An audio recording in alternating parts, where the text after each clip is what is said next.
اعوذ باللہ من الشیطان الرجیم بسم اللہ الرحمن الرحیم کل من علیہا فان ویبقى وجہ ربک ذو الجلال والاکرام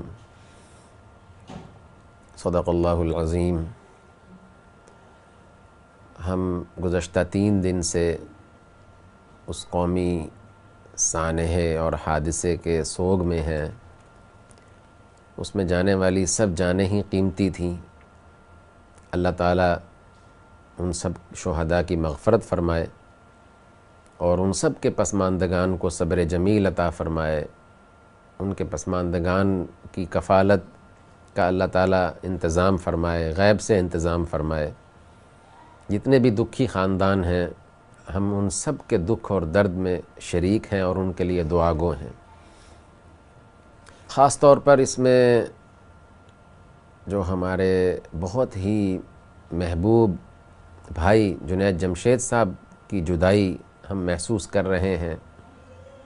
اللہ تعالیٰ نے ان کو بہت سے کمالات اور خوبیوں سے نوازا تھا۔ فطری طور پر بھی ان میں بہت سے ایسے کمالات تھے جو کم لوگوں میں ہوتے ہیں، اور پھر انہوں نے دین کی جو سمجھ حاصل کی اور علم حاصل کیا، اور پھر دعوت کا جذبہ لے کر وہ ہمیشہ دوسروں کو بھی اللہ کا پیغام سناتے رہے۔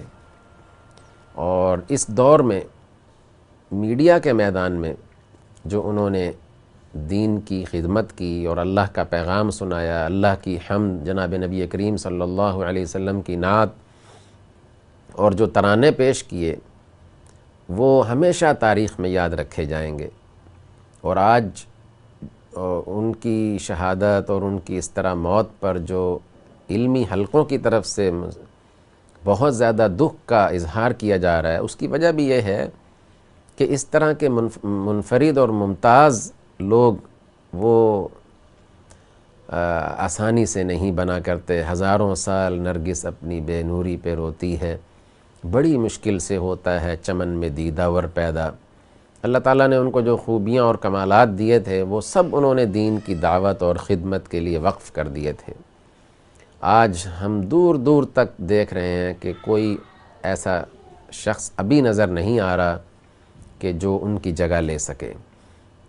دین کے کام تو انشاءاللہ قیامت تک جاری رہیں گے، لیکن ایک دفعہ تو ایسا ہوتا ہے کہ جب کوئی اس طرح کا معروف اور ممتاز اپنا ساتھی چلا جاتا ہے تو اس کی کمی بہت محسوس کی جاتی ہے۔ اللہ تعالیٰ جنید بھائی کی حسنات کو جاری فرمائے اور ان کی